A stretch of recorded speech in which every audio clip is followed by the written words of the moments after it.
What a fool you are. I'm a god. How can you kill a god? What a grand and intoxicating innocence. How could you be so naive? There is no escape. No recall or intervention can work in this place. Come, lay down your weapons. It is not too late for my mercy. House Dagoth, one of the plenty great houses to either plague or bless the heartland of Morrowind. Lord High Counselors are usually leaders of these highly esteemed great houses. Now, I'm not going to name every single individual great house here, but rest assured that they were a staple of Khmer and Dunmeri culture, cementing themselves into the bitter and rich history of Morrowind entirely. Some leaders mirrored Divinity and represented themselves as demigods, which they assuredly were. Now, back to the main catalyst at hand. Dagoth Ur, or more precisely known as Vorn Dagoth, founded one of the great houses of Morrowind, House Dagoth. He was a Lord High Counselor of House Dagoth and served them in regulating interior and exterior affairs throughout his territories in Morrowind. House Dagoth was once a highly revered institution amongst the Khmer, but as history progressed, this esteemed reputation of theirs was butchered. Before Dagoth became an immortal deity, he was still the High Counselor of House Dagoth, but his knowledge about the Dwemer and great attributes as a leader is what set this madman apart from his counterparts as a lead High Counselor. Although labeled as a political figure, many of these counselors attained immeasurable amounts of power, not to mention insanely knowledgeable. Before the Curse of the Khmer, great houses were influenced and generally advised to abide by the orders of the Daejuk Prince Azura, the same prince the Khmer religiously worshipped, alongside Mephala and Boethia. Infighting and betrayal was a common occurrence amongst the early Khmer civilizations, and this same sentiment applied to Dagoth, which is exactly why his little empire crumbled into nothingness.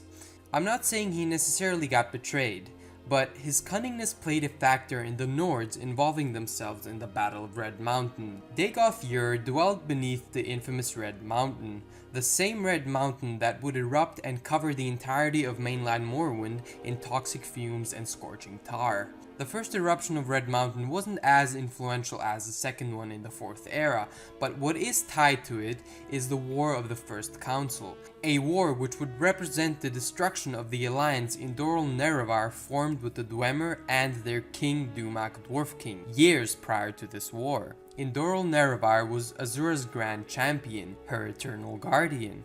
He established himself as a king which united the Khmer as a united nationality ruling over Morrowind. He was both a king and general, ruling as both royalty and a warrior. His status as the Hortator, or however you might pronounce this, I apologize, allowed him to forge a shrewd alliance with the Dwemer in the First Era, due to the Nords of Skyrim wishing to invade mainland Morrowind.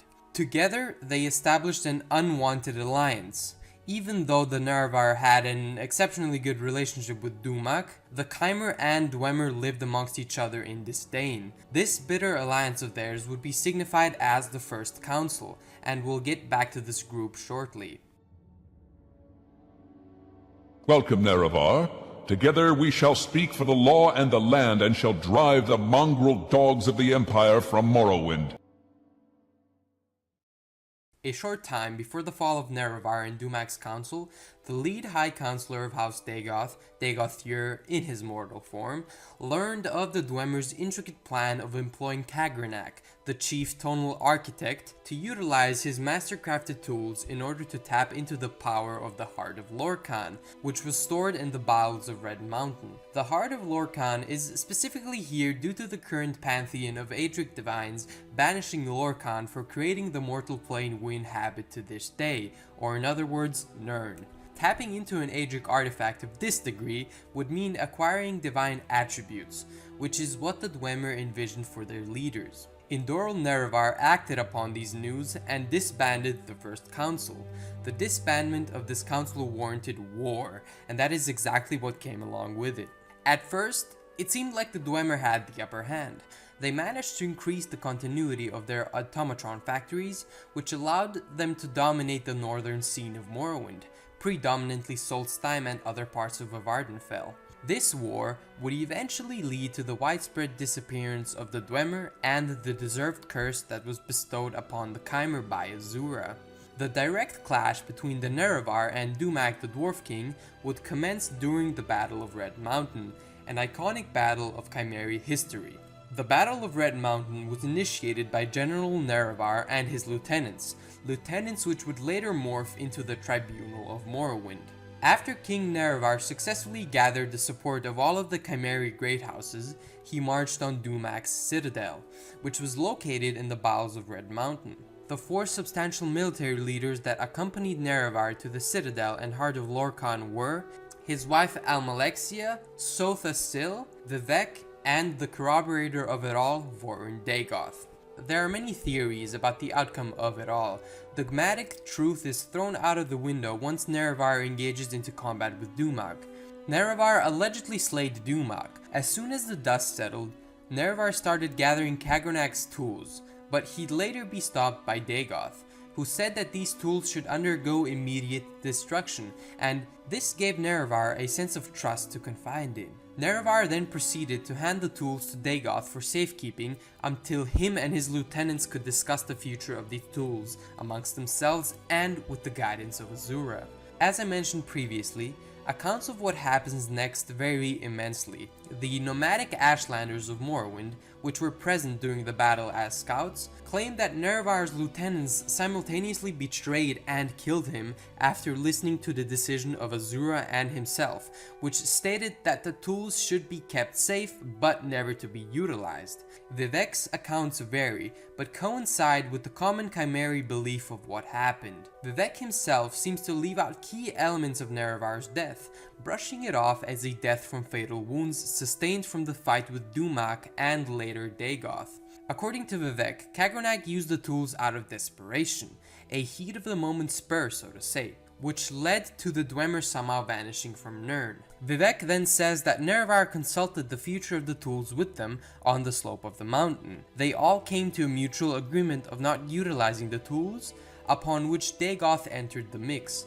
He all of a sudden became hesitant about relinquishing the tools, and Vivek claims that his mentality changed from rational and decisive to irrational and indecisive. Scholars would later conclude that it was Kagronak's spiritual motives that influenced Dagoth to act protective of the tools. During his possession of the tools, it is said that he tampered with the heart, which granted him minuscule divine abilities. And after his refusal to relinquish, Nerevar and his lieutenants fought and eliminated Dagoth's mortal form, leaving Nerevar in a vegetative and wounded state. This is when Vivek claims Nerevar rightfully died, without any ill intent from the lieutenants. Although presumed dead, Dagoth's life force still clinged onto the heart, leaving him bodiless and weak, but still very much alive. His lingering life force probably attached itself to the heart due to a small period of tampering with the heart.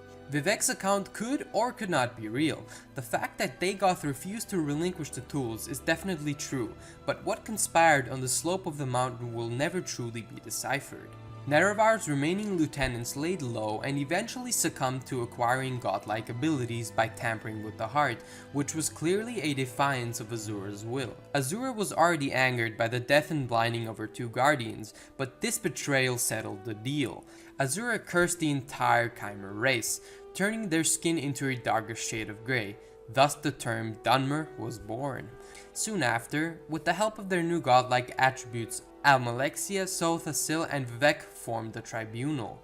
The Hieroglypha was a priestly written document created by the Tribunal to denounce and elaborate upon any discrepancies created by the quote-unquote blasphemous Ashlanders. This document disregards Kagronak's tools and the heart entirely, but this just further proves the theory of the Ashlanders. I personally believe the Tribunal were greedy deceivers, fueled by the lust of easily acquired divinity, but the Chimer as a whole were very susceptible people.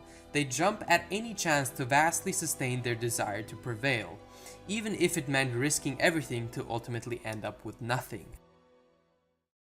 Omnipotent, omniscient, sovereign, immutable. How sweet it is to be a god. The year 882 of the Second Era dawned, the Tribunal's divinity slowly started fading, and this warranted them to rekindle their spiritual connection with the Heart of Lorkhan, the main source that fed their divinity. The Tribunal journeyed to Red Mountain in an attempt to achieve this, but were cut short by a new incarnation of Dagoth, only this time, Vorin Dagoth wasn't a mere mortal.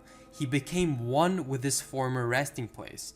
Vorin Dagoth turned misery and death into divinity by infusing the essence of Lorkhan's heart and the mountain into his life force, thus why he's named Dagoth. He's one with the mountain. He hibernated in the bowels of the Red Mountain, next to the heart, and due to his dedicated devotion towards the heart, he could have outmatched the Tribunal's collective divinity in direct combat, and on top of that, Dagoth's place of residency was highly beneficial to him and his newly formed army. He had no need for renewing his connection with the heart, and this meant that whilst the Tribunal were succumbing to the gradual loss of divinity, Dagoth grew immensely stronger, whilst simultaneously getting revived by the heart if killed. Dagoth turned Dumak the Dwarf King's former citadel into his own base of operations. He utilized his kin, the Ash Vampires and Corpus Monsters, to form a ruthless army with no real boundaries in place. The Tribunal then aborted their initial goal and recuperated themselves to face the menace they thought was long gone. Countless years passed, and Dagoth finally reached peak performance in the Third Era. Beforehand, all the Tribunal could have done was sit tight and wait for Dagoth to launch an offensive and then act accordingly. But before we proceed with his earlier successes in recapturing Morrowind, what exactly were his motives for re-establishing himself as a divine entity amongst the people of Morrowind, and how would he accomplish this cumbersome task? First of all, Dagoth had a lot of plans for post-war Morrowind. First, he vowed to establish his own theocracy throughout Morrowind, which would be based upon his new behemoth-like creation similar to Tiber Septim's Numidium. This huge machine would be known as the Akulakhan or Akulakhan.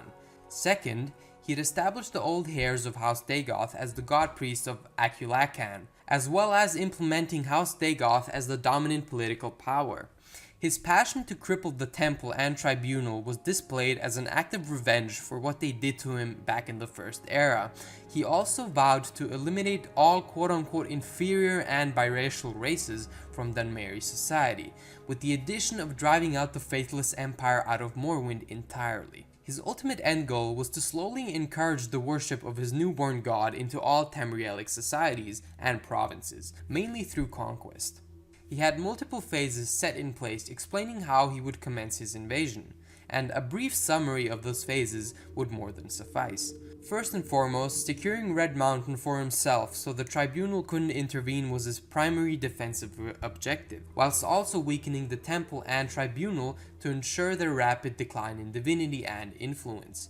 Keeping the construction of his knockoff brass god was highly classified. No one except him and his god priests knew about this project. He would then spread his influence by conquering various Dwemer citadels under the protection of the Morrowind Ordinators. Dagoth explicitly targeted criminals of the underworld, smugglers, the poor, the outraged, and anti-imperialists in an effort to increase general likability. This also came in useful as a recruitment tactic. He would use his divinity to spread dream messages unto susceptible citizens of various settlements, and these dream messages would alter a person's subconscious into conforming to Dagoth's desired mindset. This alteration of one's opinions would prove useful in rallying poor citizens to cause bloody uprising against imperialists and the rich. These people would then be accepted into his cult, where they would be trained to act as raider gangs, capturing various outposts and further weakening the Temple of Morrowind. Societal deterioration was an important variable in Dagoth's war. His goal of brainwashing indoctrined citizens was efficient against erasing imperialist bureaucracy, which he believed quote-unquote plagued Morrowind. Dagoth knew the degree of his obviously advantageous position as the pet of the Heart of Lorkhan. This is why his ambitions matched his eagerness to lay siege on the Tribunal. As mentioned previously, Dagoth also planned to erect a second Numidium of sorts, which would act as Dagoth's personal deathbot, powered by the Heart of Lorkhan, just like how the Numidium was. only in this case, Dagoth recreated it to serve as a god which would be worshipped by Tamriel as a whole. The Akulakhan never actually came to fruition, but imagine the endless waves of destruction and dominance a mechanical god like this could emit under the influence of such a morally ambiguous figure. With all of that out of the way, where does Dagoth's allegiance lie? Who does he rely on to increase combat effectiveness? He has accustomed to calling ash vampires his kin. These elves are ashlanders who have been tainted by sorcery far more potent than what an ordinary mage could dream of. There are 7 ash vampire god priests of the self-proclaimed House Dagoth that operate from the Red Mountain, and all of these priests swore an oath of loyalty to Dagoth, an oath which can't be broken.